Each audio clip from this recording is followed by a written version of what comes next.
Incident में एक बार फिर से आप सभी का बहुत बहुत स्वागत है। और आज की इस वीडियो में मैं आपको बताऊंगा कि दुनिया में इंसान का जन्म कैसे हुआ। तो दोस्तों, बिना टाइम वेस्ट किए वीडियो स्टार्ट करते हैं। दोस्तों, दुनिया में विज्ञान कितनी भी तरक्की कर ले मगर अभी तक यह पता नहीं लग पाया है कि इस संसार को किसने बनाया है और संसार में मनुष्य की उत्पत्ति किस प्रकार से हुई है। यह सवाल कई बार हमारे मन में आता है मगर इसका उत्तर हमें कोई धार्मिक पुस्तकें और विज्ञान द्वारा खोजे गए तथ्य देते तो जरूर हैं मगर वह आधे अधूरे होते हैं। हिंदू मान्यताओं के अनुसार हमारे संसार को ईश्वर ने ही बनाया है, मगर एक युग के विकास के बाद किस तरह से मनुष्य जाति का जन्म हुआ और कैसे इस जाति ने धरती पर अपने रहन सहन का तरीका बनाया, यह हमारे लिए सबसे अहम सवाल है। मगर वो इंसान कौन था जो हमें इस धरती पर लेकर आया।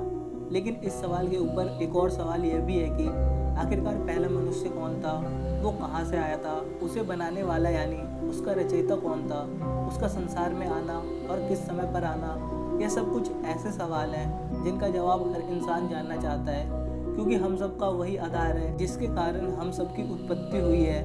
हमारे हिंदू धर्म के अनुसार संसार में सबसे पहले जन्म लेने वाला मनुष्य मनु था, या फिर पश्चिम सभ्यता के अनुसार एडम था और उनके आने के बाद ही मनुष्य जाति का आरंभ हुआ। मगर इन दोनों को बनाने वाला कौन था?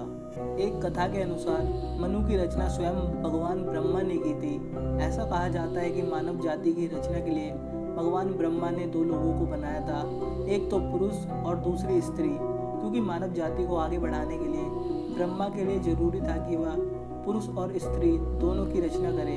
भगवान ब्रह्मा द्वारा बनाए गए पुरुष थे मनु और स्त्री। आज हमारी सांसारिक दुनिया में भी जितने लोग मौजूद हैं ये सभी मनु से उत्पन्न हुए हैं। संसार में सबसे पहले आने वाला इंसान मनु था, इसलिए इस जाति का नाम मानव पड़ा था। संस्कृत में इसे मनुष्य कहा जाने लगा और अंग्रेजी भाषा में भी मिलते जुलते नाम मैन का प्रयोग हुआ।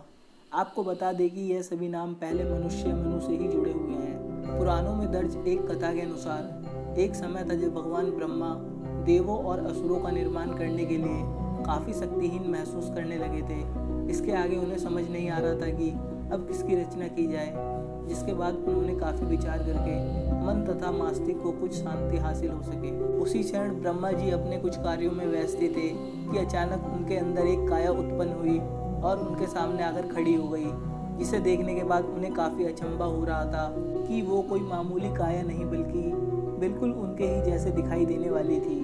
उस परछाई को देखकर कुछ देर तक तो भगवान ब्रह्मा समझ नहीं सके कि उनके साथ आखिरकार क्या हुआ है।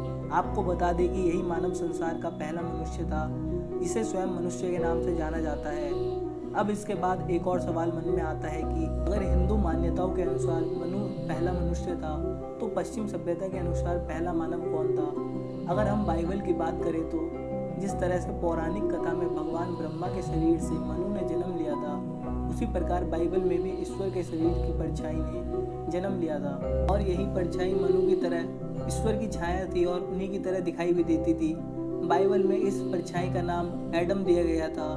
बताया जा रहा है कि बाइबल में एडम के जन्म पर एक वाक्य भी लिखा गया है, man was created in the man of his maker, जिसका मतलब होता है कि भगवान की परछाई ने मनुष्य में जन्म लिया है। इन दोनों कथाओं से यह साबित होता है कि मनु ही वह पहला इंसान था जिसने मनुष्य के रूप में धरती पर जन्म लिया था।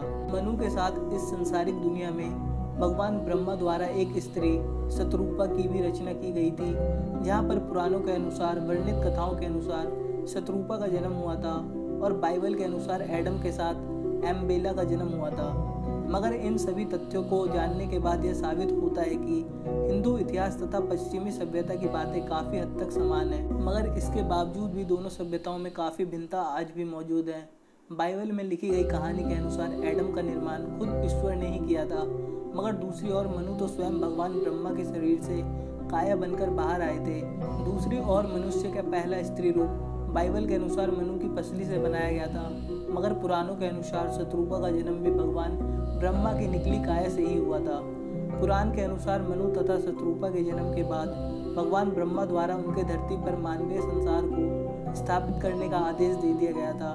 ठीक इसी तरह बाइबल में भी इस तरह की घटना का वर्णन किया है। इसके साथ ही बाइबल में एडम के बिना किसी गर्भ द्वारा इस संसार में आने की बात पुराण के तथ्य से मिलती है। जिस प्रकार मनु की उत्पत्ति ब्रह्मा के भीतर से निकली काया से हुई थी, ठीक उसी प्रकार एडम की उत्पत्ति भी ईश्वर के शरीर से हुई है। हिंदू पुराण के अनुसार बताया गया है कि केवल एक ही नहीं बल्कि एक से भी ज़्यादा मनु ने जन्म लिया था। तो पुराण में दर्ज आंकड़े भी यह बताते हैं कि उस समय एक नहीं 10 मनु ने जन्म लिया था। तो दोस्तों, आपको मिस्टीरियस वीडियो कैसा लगा मुझे कमेंट करके ज़रूर बताइए, और वीडियो अच्छी लगी हो तो वीडियो को लाइक करिए और अपने दोस्तों के साथ शेयर करिए। और ऐसी ही मिस्टीरियस वीडियो देखने के लिए चैनल को जरूर सब्सक्राइब करिए। मैं मिलता हूँ आपको इसकी नेक्स्ट वीडियो में, तब तक के लिए गुड बाय, टेक केयर।